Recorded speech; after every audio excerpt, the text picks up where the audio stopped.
देखते रहिए STV खबर है तो दिखेगी जरूर।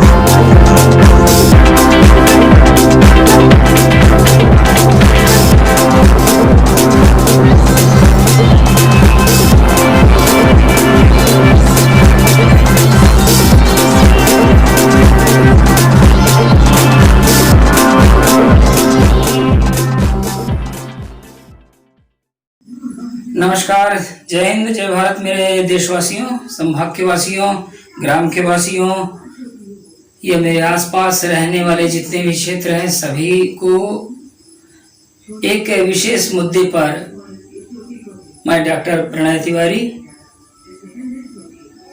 एक क्रिमिनोलॉजिस्ट के तौर पर आप लोगों को कुछ बतलाने जा रहा हूँ जो अति महत्वपूर्ण है। नगर पालिका व्यवहारिक के अंतर्गत जब उदाहरण के लिए ये न्यू बरौंधा को ले लिया जाए तो न्यू बरौंधा जो है आदर्श ग्राम न्यू बरौंधा ये प्रतिस्थापना के सिद्धांत पर आधारित था। प्रतिस्थापना के सिद्धांत पर आधारित होने का मतलब ये होता है कि जितनी सुविधाएं पुराने गांव में थी वो सारी सुविधाएं यहाँ होनी चाहिए। खैर बिल्डिंग्स बनी लेकिन खाली बिल्डिंग बनने से तो कुछ होता नहीं है। उसके बाद दूसरा नियम था भू अर्जन अधिनियम, जिसमें ये बतलाया गया था कि यहाँ पर जो प्लाट 50 बाई 40 50 बाई 40 के मिले हुए हैं उसे ना तो कोई खरीद सकता है ना कोई बेच सकता है। उसके लिए डायरेक्ट आपको कहाँ जाना पड़ेगा, आयुक्त बाणसागर परियोजना रीवा, वहां पर आप जो है अपनी राशि लीजिए, प्लाट को वापस करिए और किनारे हो जाइए। परंतु यहाँ पर ऐसा कुछ नहीं हुआ, हैंड ओवर किया बाणसागर परियोजना को। क्लोज। देखते रहिए STV खबर है तो दिखेगी जरूर। बाणसागर परियोजना कार्यालय यानी कार्यालय आयुक्त भू अर्जन एवं पुनर्वास ने न्यू बरौंधा को किसे हैंड ओवर किया, नगर पालिका व्यवहारी को।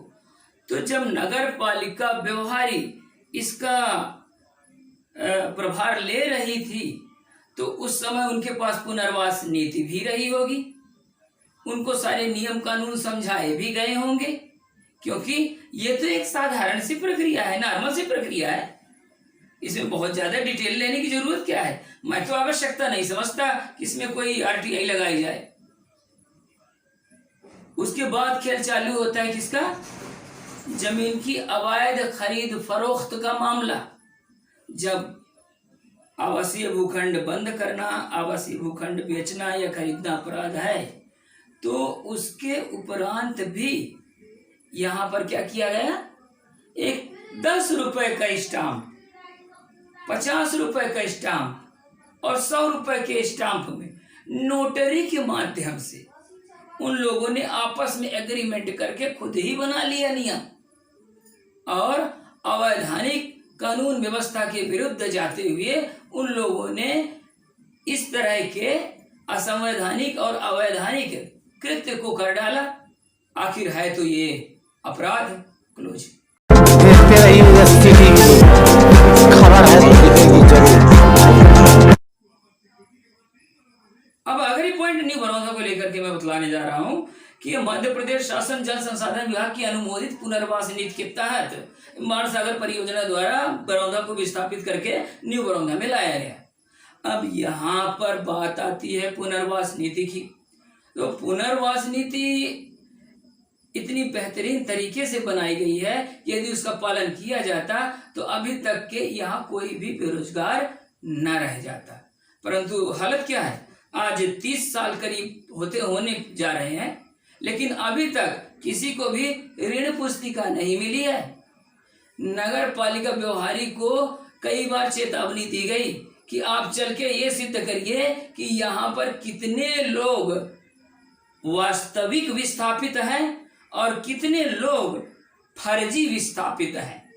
फर्जी विस्थापित किसे कहेंगे, यहाँ पर जिन्होंने प्लाट को खरीदा और जिसने बेचा अपराधी तो ऑलरेडी हो ही गया। लेकिन अगर आपका विभाग जिसको हैंड ओवर किया गया है यानी नगर पालिका व्यवहारी को, तो नगर पालिका व्यवहारी थोड़ा कान अपना साफ करवा ले ताकि तरीके से सुनाई दे, क्योंकि न्यू बरौंधा के भीतर क्लोज। देखते रहिए स्थिति खबर है तो दिखेगी जरूर। तो इसके लिए ये बतलाना चाहेंगे कि अगर जमीन कहीं खरीदी जाती है तो मैं ही नहीं, सबको ही जानते हैं, एक साधारण सी बात है, पूरा देश जानता है इसके बारे में कि कहीं जमीन खरीदनी हो 1 इंच भी तो कितनी औपचारिकताएं हमको पूर्ण करनी पड़ती हैं। रजिस्ट्रार कार्यालय में भी जाना पड़ता है, पटवारी से मिलना पड़ता है, आरआई से मिलना पड़ता है, तहसीलदार से मिलना पड़ता है, एसडीएम से मिलना पड़ता है, और 5 के 5 फिंगरप्रिंट यदि घर हम बेच रहे हैं तो उसमें वो भी लागू होता है। उसमें जो है तो पूरे वैधानिक दस्तावेज शामिल होते हैं। यानी कुल मिला के कहने का मतलब ऋण पुस्तिका बनती है, लेकिन इतना लंबा चौड़ा प्रोसेस होता है इसका कि आदमी का पसीना निकला है। लेकिन यहाँ क्या हुआ निबरौंधा में, एक 10 रुपया और 100 रुपया के स्टाम्प में लिख पढ़ के और दे दिया और हो गया रजिस्ट्री, जो कि पूर्णतः गैर कानूनी है, गैर कानूनी, और इसका मैं सख्त विरोधी हूं। 10 रुपए 100 रुपए के स्टाम्प में कहीं की जमीन का क्रय विक्रय अगर होने लगेगा तो राजस्व विभाग क्या करेगा, MPLRC क्या करेगी? राजस्व भू राजस्व संहिता किस लिए बनाई गई है? इसी के लिए भू राजस्व संहिता बनाई गई है, ताकि हम तरीके से ही और नियम कानून को मानते हुए कहीं पर भूमि को खरीद सकें। अन्यथा अगर हम कोई दूसरा रास्ता अपनाते हैं, जैसे ये 10 रुपए के स्टाम्प में, 50 रुपए के स्टाम्प में, 100 रुपए के स्टाम्प में यदि हम ले रहे हैं तो अपराधी वहां पर हम भी हैं और अपराधी वहां पर वो भी है जो बना करके दे रहा है, क्योंकि वो भी छिपा रहा है शासन प्रशासन की नजरों से। अब यहाँ पर क्लोज। देखते रहिए स्थिति खबर है तो दिखेगी जरूर। क्योंकि अगर हैंडओवर नगर पालिका को किया गया है तो न्यू बरौंधा में जितने भी कार्य आज तक अवैध हुए उसको संरक्षण देने का श्रेय केवल और केवल किसे जाएगा? नगर पालिका व्यवहारिक हो, चाहे यहाँ के आवासीय भूखंड बिके हों, क्योंकि उसकी भी जानकारी रिटेल में दी गई, लेकिन इन लोगों ने कोई कार्रवाई नहीं की। इनका केवल एक काम है, एक नोटिस जारी कर दो, और वो नोटिस भी कैसी रहती है? अवैध टाइप की तो नोटिस दिखाई देती है, अपूर्ण नोटिस दिखाई देती है। नोटिस में क्रमांक नहीं होता, नोटिस में घर का लोकेशन नहीं होता, प्लाट का नंबर नहीं होता। अब उसमें कोई एक नाम लिखा हुआ है, अब उस नाम के तो कई लोग हो सकते हैं, तो नोटिस दी क्यों गई थी? और नोटिस देने के बाद चलिए अगर कोई कार्रवाई भी, तो ऑर्डर शीट कहाँ है, बतला सकते हो? तो यहाँ पर जितने भी अवैधानिक कार्य या जितने भी गलत कार्य यहाँ पर हुए या जो भी समस्याएं आज के दिनांक तक पैदा हुई, इसके लिए जिम्मेदार केवल और केवल नगर पालिका व्यवहारी है, और यहाँ के अधिकारी हैं वो है जिम्मेदार इसके लिए, जिनको अगर इंक्वायरी कमीशन के सामने बैठा करके क्वेश्चन किया जाएगा तो इनको जेल पहुंचने में आधे सेकंड से भी कम का टाइम लगेगा। आधे सेकंड से कम समय में ये जेल पहुंच सकते हैं, क्योंकि ये भारत सरकार का विशेष संरक्षित ग्राम न्यू बरौंधा है।